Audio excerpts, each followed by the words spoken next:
സാരി എങ്ങനെയുണ്ടെന്നൊന്ന് പറയാമോ? നമുക്കിങ്ങനെ കാണുമ്പോൾ നല്ലൊരു ടെസർ സിൽക്ക് ചക്സ് വന്നിരിക്കുന്ന പോലെയുള്ള ഒരു ഫീലാണ് ഈ സാരിയിൽ വരുന്നത്. പക്ഷെ ഇത് ഞാൻ ബഡ്ജറ്റ് ഫ്രണ്ട്ലി ആണെന്ന് പറഞ്ഞാലോ?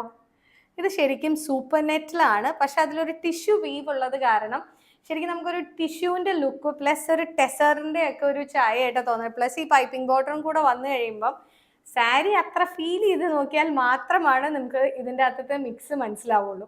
പക്ഷെ നല്ലൊരു സ്റ്റഫാണ്, നല്ലൊരു മെറ്റീരിയൽ, ഒരു ബഡ്ജറ്റ് ഫ്രണ്ട്ലി സാരി ആയിട്ട് കൂടി അതിന് ആ ലുക്ക് വരുന്നത് അതിൻ്റെ ഒരു ഡബിൾ ഇഫക്റ്റ് ആണ് വരുന്നത്. അതുക്കും മേലെ എന്ന് നമ്മൾ പറയില്ലേ, അതേപോലെ. ഇതിനകത്ത് വന്നിരിക്കുന്നത് ഹാൻഡ് പെയിൻസ് ആണ്, അതിനെ കഥ വർക്ക് കൊണ്ടുമാണ് ഹൈലൈറ്റ് ചെയ്തിട്ടുള്ളത്. ഇത് നല്ലൊരു പിസ്ത ഗ്രീൻ കളർ ആണെങ്കിൽ നമ്മുടെ കയ്യിലുള്ള വേറെ 2 കളേഴ്സ് എന്ന് പറയുന്നത് നല്ലൊരു പീച്ച് ഷെയ്ഡ് പ്ലസ് ഒരു ബ്ലൂ ആണ്, ഒരു ബ്ലൂ ഗ്രീൻ മിക്സ് എന്ന് വേണമെങ്കിൽ പറയാം. കണ്ടോ, മെറ്റീരിയൽ സൂപ്പർ നെറ്റ് പോലെയാണ് വിത്ത് ടിഷ്യൂ വീവ്. ശരിക്കും ഒരു ബ്യൂട്ടിഫുൾ സാരി അല്ലേ? ഇത് 1900 ആണ് ഇതിന് റേറ്റ്. ഏതാണ്ട് ആ റേഞ്ചാണ് വരുന്നതെന്ന് പറഞ്ഞാൽ ഒന്ന് ഞെട്ടില്ലേ?